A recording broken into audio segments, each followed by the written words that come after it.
Hi, it's George from Any Old Music. In this video I want to investigate the compositional technique used in Arvo Pärt's Für Alina.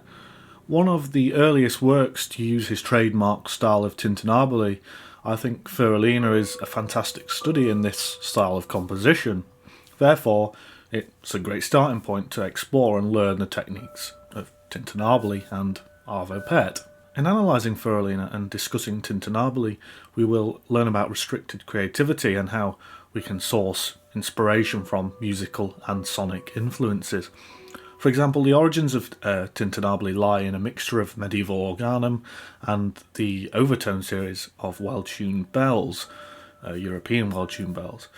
These influences each impose restrictions on texture and harmony/tonality in Tintinnabuli, or styles of music, Pärt's music. In the video, therefore, we'll discuss the following. Tintinnabuli, its origins in the overtone series of bells and how this relates to Für Alina. Organum and how this relates to Für Alina, Organum and Plainchant.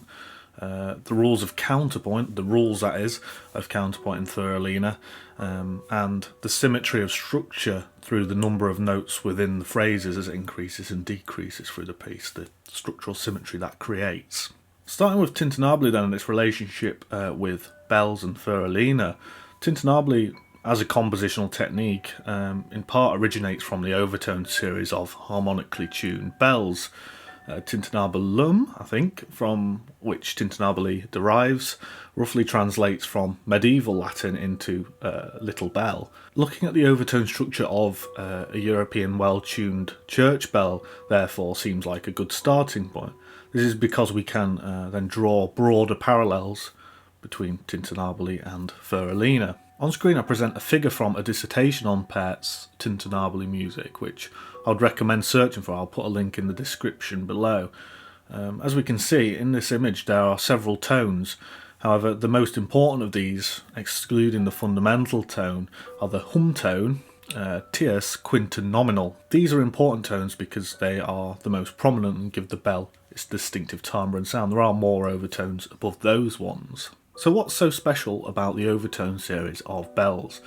Well, we perceive the timbre of instruments through how they produce their fundamental note and emphasise upper harmonics. The relationship between those two things is vital as well. For instance, when playing an instrument, the pitch we hear is the fundamental tone. However, within this note, instruments tend to produce other less audible pitches. These less audible pitches are known as harmonics or overtones. The subtle variance of the audibility between each of these harmonics, in other words, how these instruments emphasise certain upper harmonics above the fundamental, is what gives an instrument its distinctive timbre or sound. Harmonics and overtones produced by instruments tend to be restricted to the harmonic or overtone series. However, in the case of the bell, its structure is very different. Where the first few partials of the harmonic series are the octave, perfect fifth and perfect fourth, the bell emphasises the minor third, which is the tierce, the perfect fifth, which is the quint, and the nominal, the octave. Furthermore, as we've touched upon, the bell produces a hum tone, which is an octave below the fundamental. So what's so significant now about the bell's overtone series in relation to Tintinnabuli and Für Alina, knowing that it's different to, the typical overtone series?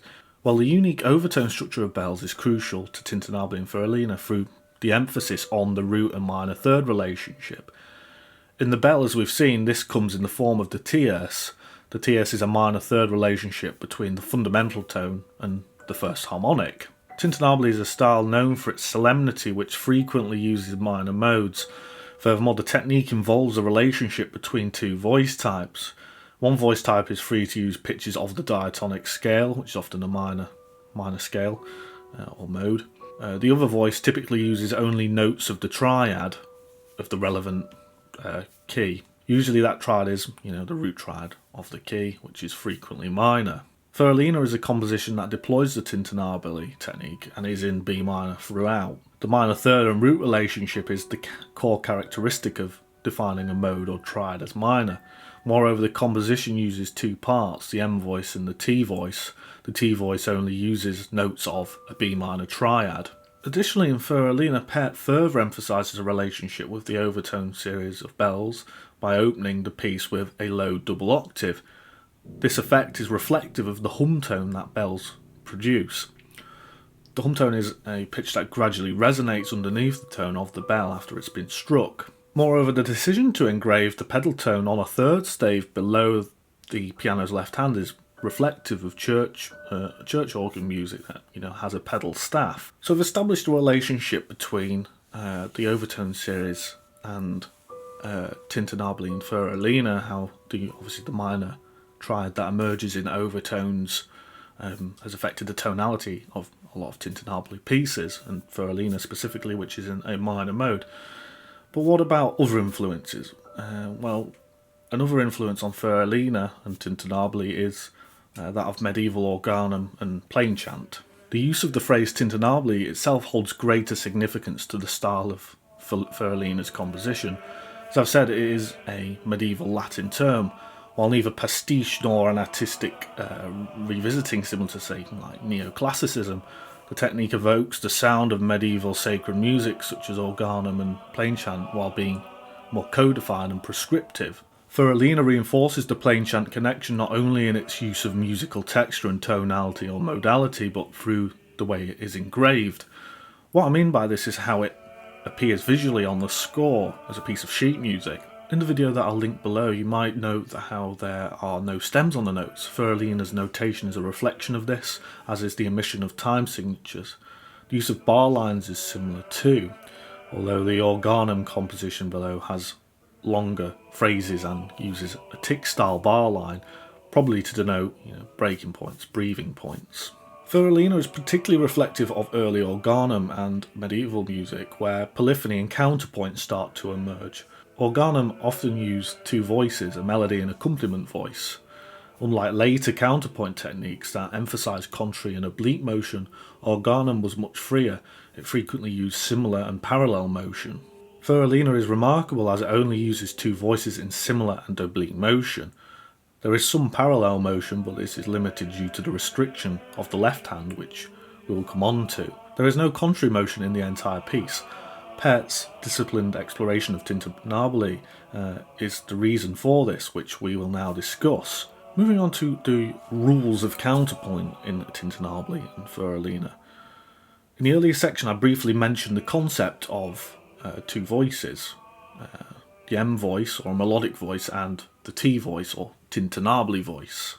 In Für Alina the M voice is in the right hand or treble part and has the freedom to play notes of the B Aeolian or natural minor scale, while the T voice can counterpoint notes by playing notes only of the B minor triad. That's the limitation of the T voice, it can only play notes of the root triad, at least in this instance. The distinction and relationship of these voices will become important as we dive deeper into the compositional technique of Für Alina. Startlingly, the counterpoint of Für Alina is exclusively in similar parallel and oblique motion. The result of this is a pair of voices that never move in opposite directions. In other words, they never move in contrary motion. This likely comes as a confluence of other restrictions.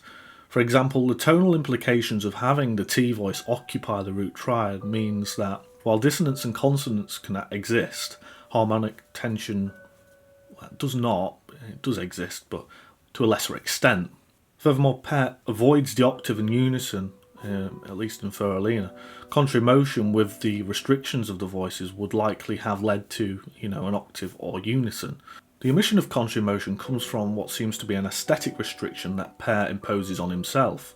In analysing and discussing Pärt's work, musicologist Paul Hillier identifies a series of relationships that can occur between the M and T voices. One of these is the distance between the two voices, as in the notes that they have and the span between them, and these are referred to as first or second position. The second is a relationship between voices that are either defined as superior or inferior. I'll now explain these a little further. The concept of a first or second position comes from the distance between the voices. What defines the distance is the presence or non-presence of a triadic tone between the two voices. As we have established, Pärt avoids octaves and unisons in Für Alina and restricts one of the voices to notes of the B minor triad. The result of this is two positions when one considers voice relationships as well. The first position is where the M voice is as close as it can be to the T voice without being the same pitch.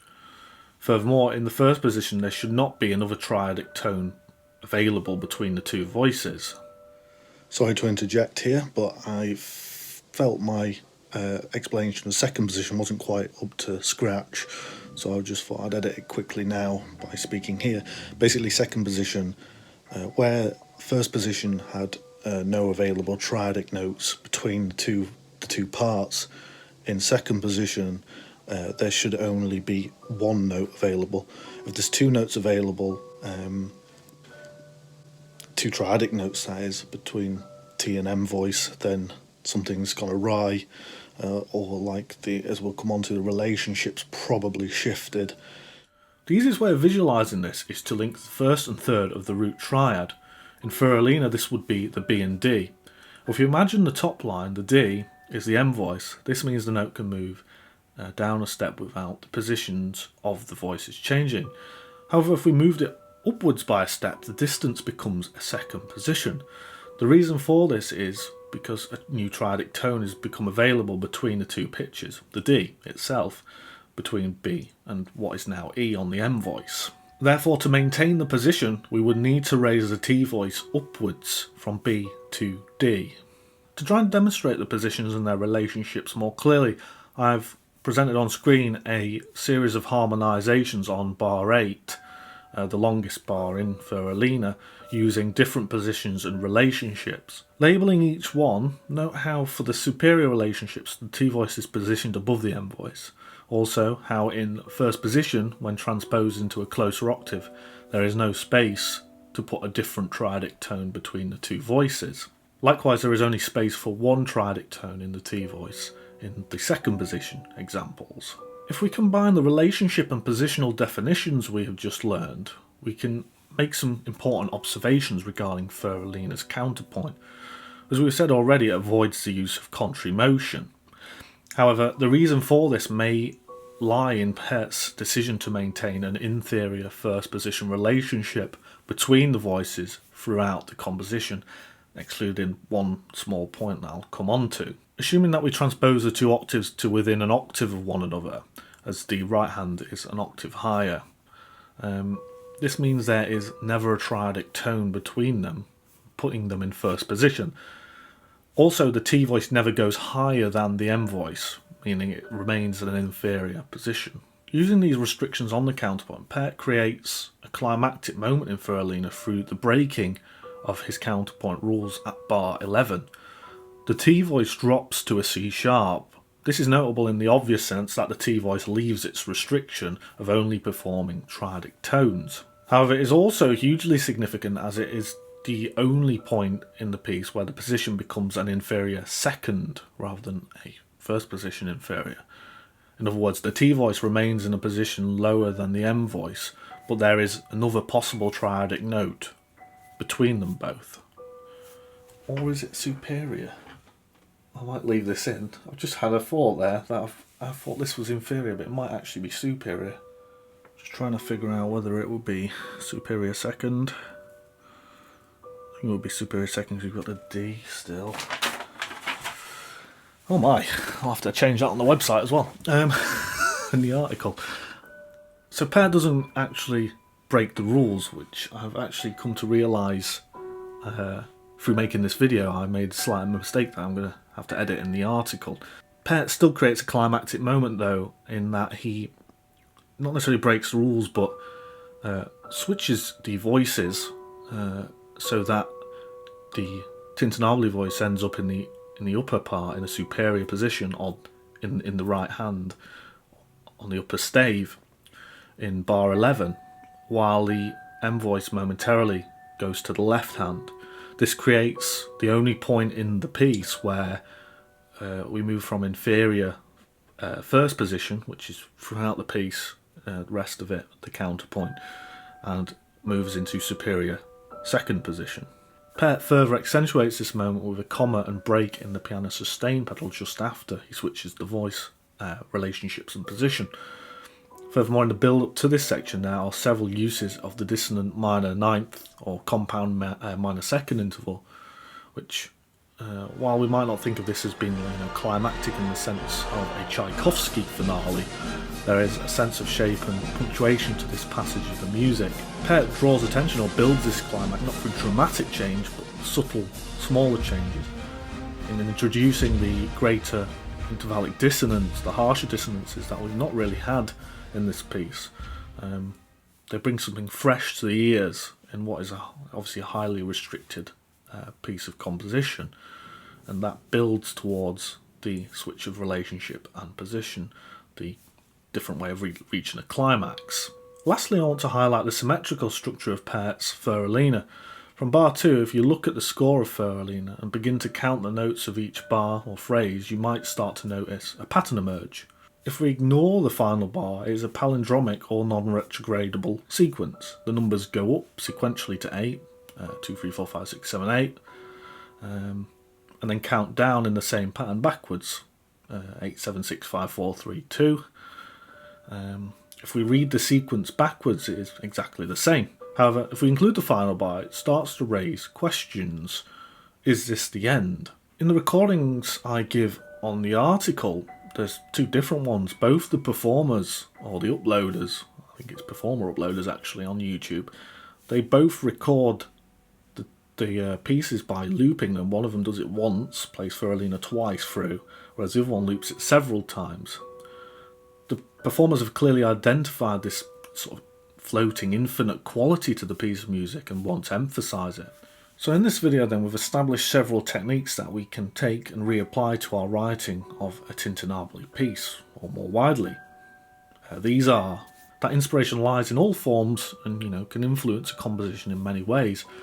Pärt appears to have been influenced either consciously or subconsciously by religious and medieval music and sonic stimuli. Restriction can also lead to ingenuity and clarity. Pärt restricts himself quite extensively by the use of various rules in Tintinnabuli. The last point is that playing with these rules and using them compactly, maybe even imposing them more rigorously in certain points, and then releasing them in other sections, as Pärt does in switching his voice for one moment in the entire piece, the position and relationship as we've spoken about. He creates great shape to it, what is a small piece of music, at least conceptually. If you've enjoyed this video, then subscribe, click the little bell icon, like, and give us some feedback or questions below in the comment section. I've been George Marshall at Any Old Music. I hope to see you again soon. Thanks for watching.